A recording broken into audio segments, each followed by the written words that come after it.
ଏକ ଛୋଟ ଗାଁ। ଦୁଇ ଭାଇ ରହୁଥିଲେ। ବଡ଼ ଭାଇ ରାଜେଶ ବହୁତ ଧନୀ ଥିଲେ। ତାଙ୍କର ବଡ଼ ଘର, ଗାଡ଼ି ଏବଂ ବହୁତ ଜମି ଥିଲା। ଛୋଟ ଭାଇ ରମେଶ ଗରିବ ଥିଲେ। ସେ ଦିନକୁ ଦିନ ମଜୁରୀ କରି ପରିବାର ଚଳାଉଥିଲେ। ଭାଇ, ଆମେ ଦୁହେଁ ଏକ ବାପାଙ୍କ ପୁଅ, କିନ୍ତୁ ଭାଗ୍ୟ କେତେ ଅଲଗା ନା?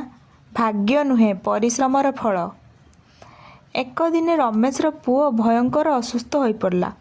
ଚିକିତ୍ସା ପାଇଁ ଟଙ୍କା ନଥିଲା। ସେ ସାହାଯ୍ୟ ପାଇଁ ଧନୀ ଭାଇର ଘରକୁ ଗଲେ।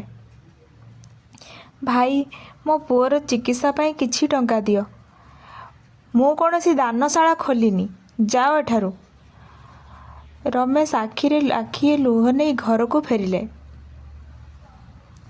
ରାସ୍ତାରେ ଯାଉଥିବା ବେଳେ ଏକ ବୃଦ୍ଧଙ୍କୁ ଦେଖିଲେ। ନିଜ ପାଖରେ ଥିବା ଶେଷ ଖାଦ୍ୟଟି ସେ ବୃଦ୍ଧଙ୍କୁ ଦେଇଦେଲେ। ତୁମେ ନିଜେ ଗରିବ ହୋଇ ମଧ୍ୟ ମୋତେ ସାହାଯ୍ୟ କଲ। ଭଗବାନ ତୁମର ନିଶ୍ଚୟ ମଙ୍ଗଳ କରିବେ ପୁଅ। ପରଦିନ ସକାଳେ ରମେଶ ନିଜ ଜମିରେ କାମ କରୁଥାଏ ମାଟି ତଳୁ ଏକ ପୁରୁଣା ଧନ ଭଣ୍ଡାର ପାଇଲେ।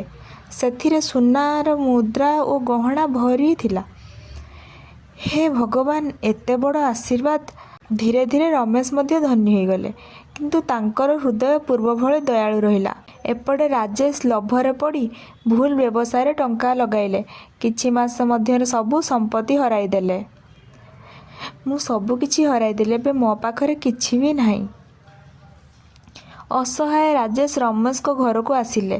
ସେ ଭାବିଥିଲେ ରମେଶ ତାଙ୍କୁ ଫେରାଇଦେବ। ଭାଇ, ମୋତେ କ୍ଷମା କର, ମୁଁ ତୁମ ସହିତ ଖରାପ ବ୍ୟବହାର କରିଥିଲି। ତୁମେ ମୋର ଭାଇ।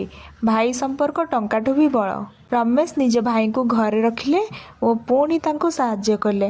ସେହି ଦିନଠୁ ରାଜେଶ ବୁଝିଗଲେ ଯେ ଧନ ସମ୍ପତ୍ତି ମଣିଷକୁ ବଡ଼ କରେ ନାହିଁ।